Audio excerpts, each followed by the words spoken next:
Is this on? I think we're back. All right. All right, guys. Welcome to a new episode of Rushdown Radio. Of course, I'm Michael. And this is Anthony. And this episode is entitled Social Terrorism. This is a term I coined today after so many different stories that's come out in light of Gamergate.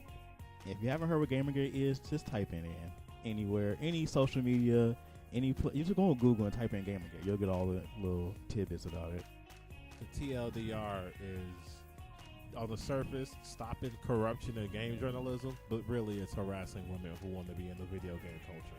And I think the person that's at the helm of this whole shenanigans in the first place is a woman we like to call Anita Sarkeesian, who's in charge of the Femme Frequency video series on YouTube. Shout out to the damsels out there. Shout out to all the damsels across the land. If you need some saving, we got you.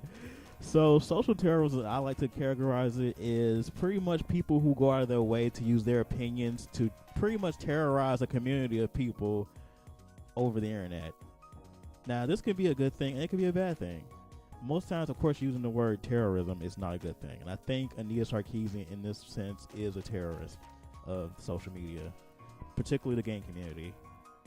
Now, over the last couple of weeks, she's been much in the news because of the things that happened in Gamergate. But most recently, she was on the Colbert Report. And I loved that interview because the whole time he was trolling her, and she didn't quite get that. She was so stuck in her thinking that she couldn't quite understand that this is probably a good time to see another point of view. So, Anthony, how do you feel about social terrorism as it pertains to video games? So, here's how I've always seen this whole Anita Sarkeesian. Once upon a time, everything was okay, and then suddenly, Anita Sarkeesian was like, no, everything is not okay, here's why. She thought people cared, and it turned out they did, just not the way she hoped. Instead of just, trying to explain her viewpoint, which, her current viewpoint is a little biased, skewed, uninformed. Good words. She decides to say, oh, well, it's a knee-jerk reaction because girls are trying to get into their boys' club. So now she's trivializing the gaming culture by calling it a boys' club as if we just hate women in general, we being gamers. Yeah. And I think the way this is going to end, if it does end, is that it goes back to the way it was. Because let's face it, they are doing all sorts of stuff to try to change the face of gaming, but either somebody's going to get hurt or nothing's going to happen. That's the way I see it. One of those two ways. I just hope that someone getting hurt doesn't happen because that's a bit unfortunate. I don't want it to happen either. I really don't want it to happen. I really don't want it to end up where Anita Sarkeesian or any of the other females who have been harassed actually do get hurt, because that's a horrible thing. Yeah. However, I see it happening. I think that people should use their words more so than trying to bomb someone or threaten them. Unfortunately, they're using their computers because every time somebody speaks up, they get doxxed not even hours later. Yeah, that's not good. Do you know any other examples of social terrorism that's happened over the gaming world? Oh, man. Like internet troll. I think they're really big. They're even though they're isolated incidents, they're still they're a social terrorist to me. Let's see. Let's talk about the Zoe Quinn incident. The girl who made that, I believe she made the Depression game. Oh, yeah. And her boyfriend came out and said that she was having sex with all these game journalists. And they proved it to be untrue. However, they immediately started, that's how this whole Gamergate started, actually. And next thing you know, she gets doxxed and all these horrible things happen. Yeah, she gets threats to her house. She had to stay in. Over video games, I don't understand why video games is turning into such a political standpoint as far as media is concerned. Is at the core of it, it's supposed to be fun. Well, it's because video games have become so intertwined into everyday culture.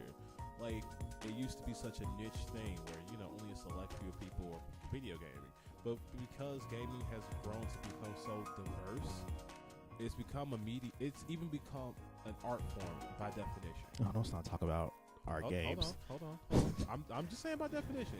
That's how much it's grown. When it first started, would you have called it art? Well, when it first started, I was a child, so I probably didn't see the complexities of it. So no, I wouldn't have. And now we are in a time where we pick apart games and find meaning, and we craft these stories. And now, because games have become so complex, people who really do want to dig deeper do so, and they reach and they look for all these underlying themes and things. And like Anita Sarkeesian. Exactly. Reaching for the stars. Next thing you know, coming up short. Gaming that used to be so innocent and so, go from point A to point B is now becoming the platform of violence. It's becoming the reason why we as a society are growing to become so desensitized to things like violence and nudity and sexuality. Exactly. So, yeah. I think another form of this whole thing is like, since social media is such a big thing and people's opinions can be expressed so much easier now because you have like YouTube being probably the biggest way to express your opinion. And then, of course, you got comments on these YouTube channels. Oh, yeah. That's like complete social terrorism. Like, there's some people go out of their way to just go on every channel about a particular game and just spread nothing but like negativity. And you know what? That's the one big thing about this whole social terrorist thing is that people can do so while remaining completely faceless. Oh yeah, they're anonymous. Exactly. People can, they can say the worst things they can, but who's going to find them? And what's even worse is that, for all we know, Gamergate could have possibly had like a harmless message, but because there are other people who have, I guess, more violent ways of doing things, and they put Gamergate in their Twitter, or they just put it wherever they see fit. All them hashtags. Now Gamergate looks bad. It does. It puts a negative light on video games, which it shouldn't. And so, that's how I kind of initially viewed this Gamergate thing. It started off as a movement to actually stop this corruptness and journalism, because they probably genuinely thought there was a problem. But because all these threats and all this violence happened, and they put hashtag Gamergate on it, now Gamergate as a whole looks bad. So do you think that the Gamergate is now just being used as a scapegoat for other problems in gaming in general now? Yes, I think that now Gamergate, when somebody is speaking out about it and their death threats sent to their house and, all this doxing, the first thing they think about Gamergate, these people in Gamergate are happening, and they're just terrorists and they're horrible people who need to be stopped. Yeah, all this online bullying and stuff is just unnecessary for just having an opinion. Like, I know Anita Sarkeesian, a lot of stuff she says I don't agree with. A lot of her examples are terrible. It's pretty obvious she doesn't play video games, but that is her opinion and she should be entitled to it. Now, the fact that she's spreading this propaganda is a problem I have too. And then people following behind her, and then they're spreading more and more without being properly informed. But at the core of it, that's still her opinion. Only problem I have with her, besides how messed up her opinion is the fact that she'll present these opinions and ask for donations. Oh yeah, and that she'll go on all Kickstarter. these different medias, and she's like, "Oh well, gamers are just afraid of a woman's opinion. They're afraid that their boys' club is gonna get destroyed by women, and blah blah blah blah." And it's like she trivializes the responses given to her. She doesn't refute them. She just kind of just ignores the fact that people have these things to say about her opinion. And I don't mean just the stupid, I hope you get rape threats and things, but people actually have constructed intelligent rebuttals, and she refuses to acknowledge them. And on top of that, she'll contradict that by saying things like, well, we need to facilitate healthy conversation, and she won't. Yeah, she kind of like has a platform to have a discussion about this stuff. Yeah, she doesn't discuss. I think it would be great if she had like a Q&A or something, or like a video response to her, like, okay, people who have had questions about her video series, like she answers them. That would have been nice. Or something positive. That would have been. It would have been great to have something like that. And it would have given her some kind of credibility as more than just some feminazi who's down to attack. Feminazi. I love that word. And I don't feel like her, I think her viewpoints and just anyone in that same vein who don't have, like, so I feel like a lot of people who do these, like, video series or, like, this type of commentary on video games have a very obscure view on video games to begin with, which is the problem right there. Because, like, you're pretty much spreading ill-conceived propaganda to everybody. And people who don't know much about video games are going to believe it. Yeah. People at colleges who don't play video games, oh, man, she's right. I know this one clip of this one game and blah, blah, blah. She's right. Let's have her come to the school and, like, speak on this. I saw some of her videos, and there were just so many clips and things taken way out of context. Where she'll make the whole game seem like it's about saving this princess or whatever, and it can either be a subplot, it can just not be at all true. It shows that she doesn't really play the games, rather she researches things or watches certain clips of things, and she'll just be like, oh, this is what this is and what that is, and she just stops the video. Yeah. Another example I remember of like social terrorism that's happened was the anonymous threats that was happening. That guy, that corporation Anonymous, that was like doing stuff to like Sony and stuff, doing like different game things that happened. Like just all the random ones that have happened at all. Yeah, those random attacks that they was doing. Oh, you mean when they took allegedly took down the PlayStation Network? Yeah, them. That's another form of social terrorism. But I think they at least had some type of like justify. They had like some type of just goal, even though what they did was wrong. I don't condone hacking, but at least they were like trying to do something noble. Even if their ways of doing it was kind of negative. Or, here's one of my other favorite ones. The DDoS attack on the Destiny servers by these guys. I think they call themselves Team Blizzard or something. Oh, I remember that.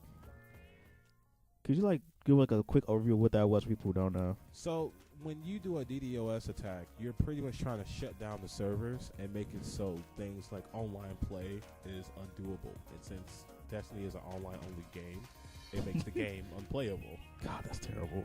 Yes. Or perhaps one of my favorite recent ones I found out about, Mr. Phil Fish. If anybody doesn't know who Phil Fish is, he was the head of the gaming company that was behind Fez. That game that Anita Sarkeesian had to eliminate. Yes. Phil Fish, if anybody doesn't know, is a general asshole.